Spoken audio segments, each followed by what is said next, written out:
Now student अब यहाँ पे इसको देखेंगे। जैसा कि पूरा का पूरा मैंने एक्सप्लेन किया, इस पूरे होल चैप्टर में आपको क्या स्टडी करना और कैसे स्टडी करना, यानी इंडियन इकोनॉमी की पोजीशन हमारी आज़ादी से पहले क्या थी वो पूरा का पूरा पढ़ना। तो जहाँ पे इंडिया पर रूल करने लगी कौन? East India company. और फिर ईस्ट इंडिया कंपनी के बाद हम पे कौन रूल करने लगा? ब्रिटेन की पार्लियामेंट। तो हम पर लगभग 200 सालों तक जो है ईस्ट इंडिया कंपनी और ब्रिटिश की पार्लियामेंट ने हम पे रूल किया, ठीक है। और धीरे धीरे जो है हम पर जो है हमारी रिसोर्सेज का प्रॉपर वे में यूज़ करके पूरे के पूरे जो है हमें जो है फिर अकेला छोड़ दिया, जब हम लोगों ने कहा कि हमें आज़ादी चाहिए, आज़ादी चाहिए। बेसिकली देखा जाए तो हमें छोड़ा नहीं गया, बल्कि हमें आज़ादी नहीं दी गई, बल्कि हमें जो है ऐसे ही दे दिया गया कि ठीक है भाई, अब इनके पास बचा ही नहीं कुछ है, चलो इंडिया वालों को छोड़ देते उन्हीं के हाल पे, ठीक है। तो यहाँ पे आइए, finally India got independence on 15 अगस्त 1947।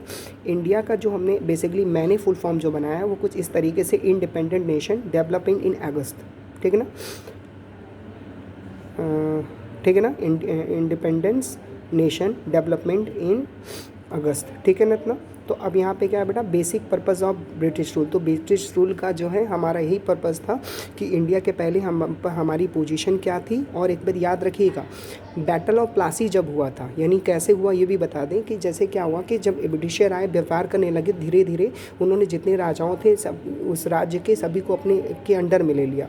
और वो जो है ऐसे राजाओं से विज़िट करते थे, उनको गिफ्ट हैम्पर देते थे, उनको ढेर सारी फंड की फैसिलिटी देते थे। और जब उनके वो कर्जदार हो जाते थे, वो कहते थे हमें पैसे दो, अगर नहीं पैसे दोगे तो हम नहीं कर दोगे तो हम तुम्हारी राज्य को हम अपने कंट्रोल में ले लेंगे। और फिर वो कंट्रोल करने लगते थे। अब राजा उनके साथ मजबूरन जुड़ना पड़ता था। और फिर एक राजा जब उनके साथ जुड़ गया, उसी तरह दूसरे राज्य की तरफ गए, फिर तीसरे, इसी तरीके सारे के सारे राज्यों को अपने कनेक्ट कर लिया। और फिर उसके बाद जो लोग इनके अगेंस्ट थे, उनके ऊपर जाकर के उन्होंने उनसे फाइट करते थे, मतलब बैटल करते थे और जीत जाते थे।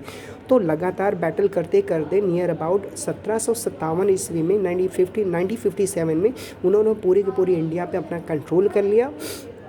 और साथ ही साथ वहाँ से उन्होंने अपने जो है पूरे के पूरे कंट्रोल को स्टार्ट कर दिया। और लगभग 1757 से लेकर 1857 1857 में, और अगर आपको कन्फ्यूज़न होगी कैसे हुआ तो आप कोई मूवी एक देख लीजिएगा जिसका नाम है मंगल पांडे। अब मंगल पांडे की क्या हिस्ट्री थी? मंगल पांडे की ये हिस्ट्री थी बेटा कि उन्होंने जो है, इसलिए मंगल पांडे ब्रिटिश के ही बटालियन में एक सूबेदार थे। मगर उन्होंने जब देखा कि ब्रिटिश गवर्नमेंट ने एक कारतूस मंगवाया है और राज्यों पर कंट्रोल करने के लिए, बैटल करके जीतने के लिए, और वो जो कारतूस था उसकी कारतूस के ऊपरी ढक्कन पे, जैसे ये ढक्कन लग रहा है ना, इसको हम लोग ऐसे हटाते हैं ना, तो ऊपर का कारतूस पे ये वाला जो नॉब है ना, ये वाला वो जो रहता था एल्युमिनियम का। इस एल्युमिनियम के ढक्कन के नीचे इसको चिपकाने के लिए कुछ चाहिए, तो इसके अंदर जो एक केमिकल लगाया दिया जाता था। वो केमिकल जो बनाया जाता था वो सूअर की चर्बी और गाय की चर्बी से। अब वो जो है उस पर लगा करके इसको ऐसे कस के दबाते थे। क्यों? क्योंकि ये इसके अंदर बारूद भरा रहता था। उस वक्त जो वो बंदूक रहती थी कुछ इस तरीके की रहती थी कि यहाँ पे से वो बंदूक का नली का सिरा रहता था और इसके अंदर एक छर्रे वाली गोली चांदी की इसके अंदर डाला जाता था। और फिर इसके अंदर बारूद भर करके उसको कस कस के ऐसे ऐसे दबाया जाता है, जैसे बुरादे वाला जो होता है, बुरादरे वाला जो चूल्हा होता है उसको कस कस के बुरादा इसके भरा जाता है, ऐसे ठूसा जाता है ऊपर कस कस के से मार करके, तो उसी तरीके से। और फिर उसके बाद इस पर जो है बंदूक से चलाया जाता है। तो मगर क्या हुआ, उस कारतूस को भरने के, उस बारूद को भरने के लिए जो बंदूक की कारतूस में आया हुआ था उसको ना मुंह से खोलना पड़ता था। इसको मुंह से खोलना पड़ता है, जैसे ओपनर खोलते हैं ना कोल्ड ड्रिंक का, उसी तरीके से। मगर क्या था कि जो लोग मुसलमान थे उन्होंने कहा कि नहीं भाई, सूअर की चर्बी है उस पर लगी हुई, वो हमारे लिए हराम है। और जो पंडित कास्ट के थे, जो हिंदू धर्म के थे, उन्होंने कहा कि गाय हमारी माता है, उसकी चर्बी हमारे मुंह से टच हो वो भी हराम है। तो उसी वक्त जो है जब ये चीज़ें बात पता चली मंगल पांडे को, जो कि वो पंडित ही थे और बहुत ही सारा कट्टर पंडित थे। कट्टर पंडित का मतलब ये कि अपने धर्म को बहुत मानते थे। कट्टर का मतलब सबका गला नहीं काटते थे। मतलब कट्टरपंथी का मतलब होता है कि अपने धर्म के लिए वो ज़्यादा ही सतर्क थे। कुछ बच्चों के दिमाग में कुछ अलग बात आ जाती है। मैंने कई बच्चों को पढ़ाया हुआ था जिन्होंने जो इन वर्ड को सुनते हैं तो सोचते हैं कि कुछ और ही, मतलब गला काट वाला सीन नहीं बेटा। कट्टर हिंदू या मुस्लिम का मतलब होता है कि अपने धर्म के प्रति वो ज़्यादा सचेत है, ठीक है ना। ये बाकी सभी लोग तो एक ही जैसे हैं बच्चा, सभी लोग एक दूसरे के टिफ़िन में लंच करते, तो कभी ये जहन में मत लाइएगा।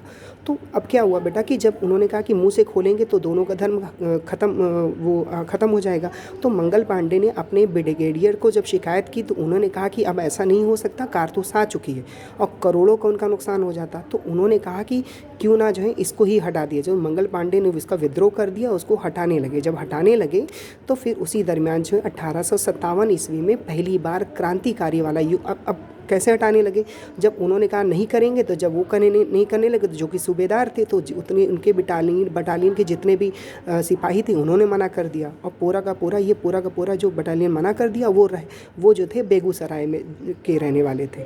तो बेगूसराय में, जो बिहार में नाम सुना होगा आपने, हाँ, तो वहाँ पे जो है जब उन्होंने मना कर दिया तो विद्रोह होने लगा। तो उसी जगह पे उनको जो है देशद्रोही घोषित करके उनको जो है फांसी दे दी गई सबके सामने, ताकि उनके लोगों के मन में ये बात आए कि अगर अब कोई विद्रोह करेगा तो उसको जो है जान से मार दिया जाएगा। ठीक है ना। तो ये पूरा सिलसिला है। जब आपको अगर कुछ और स्टोरी जाननी होगी मुझसे इस चीज़ से रिलेटेड, पूछ लेना, और नहीं समझ आएगा तो जब फुर्सत होइएगा तो मंगल पांडे मूवी देख लेना, लगान मूवी देखना, समझ में आएगा कि अंग्रेज़ों को किस तरीके से यहाँ से भगाने की कोशिश की है इंडियंस ने। ठीक है। तो अब क्या हुआ, मैं कुछ इस चीज़ें मैं समझाना चाह रहा हूँ। देखो मेरी ड्राइंग बड़ी अच्छी नहीं है, बट प्लीज़ हंसना मत, कोशिश की है हमने समझाने की। अब देखो यहाँ पे क्या है, ये हमारे जो हिल्स हैं, ठीक है, ये सूरज मुस्कुरा रहा है, दिख ही रहा होगा, चिड़िया ऊपर टहल ही रही है ऊपर, ये हिल्स हैं, या छोटा सा हमारा घर है। आप कहेंगे सर ये लगता है आपका घर है। नहीं भाई, जो मुझे पता है, जिनको मेरे बारे में पता है उनको पता है मेरा ऐसा घर नहीं है, मगर हाँ हो सकता भी है। और ये क्या है भाई, और ये हमारी इंडिया है, ये हमारी क्या है बेटा, इंडिया है। और ये हमारी क्या है भाई, ब्रिटेन।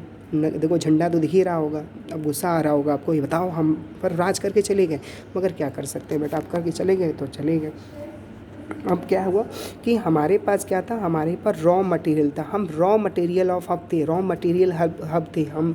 हमेशा याद रखिएगा हमारे पास रॉ मटेरियल थे। अब ऐसा नहीं कि सर आप ये बताइए, आपके मन में ये बात आई कि सर ये बताइए आप इंडिया में ही ये ब्रिटिशर क्यों आए, आप बहुत सुंदर दिखते थे, हम लोग बहुत सुंदर दिखते थे। नहीं बेटा, हम लोग बहुत सुंदर नहीं थे, हमारे पास रॉ मटेरियल का हब था, मतलब हमारे पास रिसोर्सेज बहुत ज़्यादा थे, मगर उसका इस्तेमाल करना नहीं आता था, इसीलिए जो है वो हमसे आए। और आपको पता है ईस्ट इंडिया कंपनी से आने से पहले कौन हमारे इंडिया में आया था, एक जो है पारसी आया था।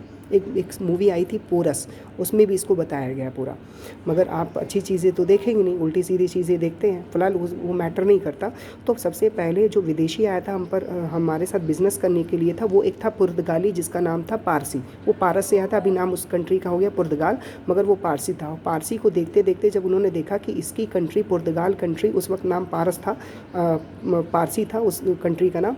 पारसी लोग जो हैं बहुत ज़्यादा धन्यवाद होने लगे, तो ब्रिटिश अंग्रेज़ों ने देखा कि वो कैसे हो रहे हैं, तो उन्होंने उनसे कंसल्ट किया, तो उनको पता चला कि इंडिया से व्यापार करते। तो तब उसके दिमाग में, अंग्रेज़ों के दिमाग में आया कि लगता है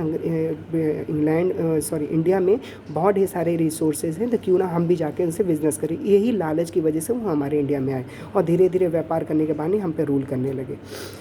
और मज़े की बात, जब हम पे रूल करने लगे ना, जब हमसे भी व्यापार करने लगे, तो पुर्तगाली लोग हम पर ना राज करने के सिलसिले से नहीं आए थे, मगर हाँ व्यापार करने के सिलसिले। मगर ये जब आए तो देखे रॉ मटेरियल जाता है, तो इन पर हम लोग रूल करने लगेंगे। जब कंट्रोल करेंगे तभी हम अच्छे तरीके से रिसोर्सेज का और अच्छे से यूज़ करेंगे, और इंडियंस का एक्सप्लॉयटेशन करेंगे, इसीलिए हम पर रिस्ट्रिक्शन लगाएंगे। और इसी वजह से जो है उन्होंने जो है सलीम से, और फिर उसके बाद आया शाहजहाँ, उन दोनों से कंसल्ट करके पुर्तगालियों के व्यापार को बंद कर दिया, और पूरा का पूरा कंट्रोल इंडिया में रॉ मटेरियल को खरीदने का अपने हाथ में ले लिया। क्लियर था।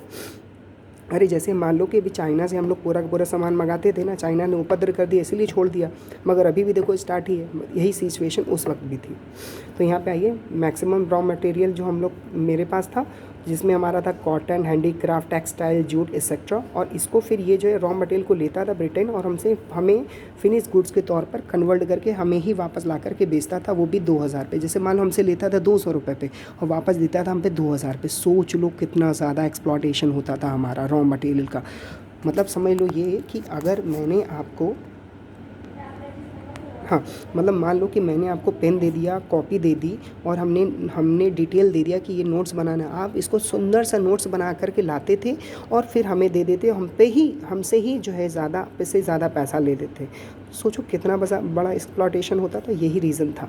तो पहला यहाँ पे आएगा, पहला point, the main purpose of British rule in India was to use Indian economy was feeder economy for the development of British economy. यानी हमारी इंडिया की इकोनॉमी को इस तरीके से यूज़ करना है इंडियन इकोनॉमी को कि हमारी जो है ब्रिटिश की इकोनॉमी और डेवलप्ड हो सके और स्ट्रॉन्ग हो सके। मैंने बहुत इत्मीनान से नोट्स बनाया हुआ है और किसी ने भी अगर अच्छे से नहीं बनाया समझ लीजिएगा, फिर आपको हड़का नहीं रहे, समझा रहे हैं, इसलिए इसको बना लीजिएगा। ये तो हमारा अपनी ब्रिटिश की इकोनॉमी को अच्छे से और मेंटेन करने के लिए ब्रिटिश ने हमारी इंडियन पर रूल करना स्टार्ट किया और हमारी इंडिया की इकोनॉमी को बर्बाद करते चले गए और अपनी इकोनॉमी को स्ट्रॉन्ग करते चले गए। The exploited India natural resources as well as human resources were for their own use. अब they exploited Indian natural resources, हमारी जो इंडिया की नेचुरल रिसोर्सेज था उसका उन्होंने बहुत बुरी तरीके से यूज़ किया। हमें यूज़ बड़े बुरी तरीके से, मतलब हमें यूज़ करने के लिए उन्होंने कोई टेक्निक्स वगैरह बताई नहीं, मगर हमारी रिसोर्सेज का वो लेके जाके खुद ही उसका यूज़ करते थे और टेक्निक्स नहीं बताते थे। तो हमारे लिए तो वो एक्सप्लॉटेशन ही हुआ ना। फिर इसके बाद, the main purpose of Britishers is to drain the wealth of India economy for their personal benefit. हमारी जितनी भी वेल्थ थी, हमारे पास जितने भी पैसे थे, जितने भी हमारे पास रिसोर्सेज थे, उसका डेवलपमेंट करने का सिर्फ पर्पज़ था कि हमारी ब्रिटिश की गवर्नमेंट डेवलप्ड हो सके ताकि हम जो है सारी जगह पे राज कर सकें। Clear student? आज इतना ही आप टॉपिक समझिएगा, अगर नहीं समझ आएगा तो मुझसे फिर से पूछ लीजिएगा, ठीक है।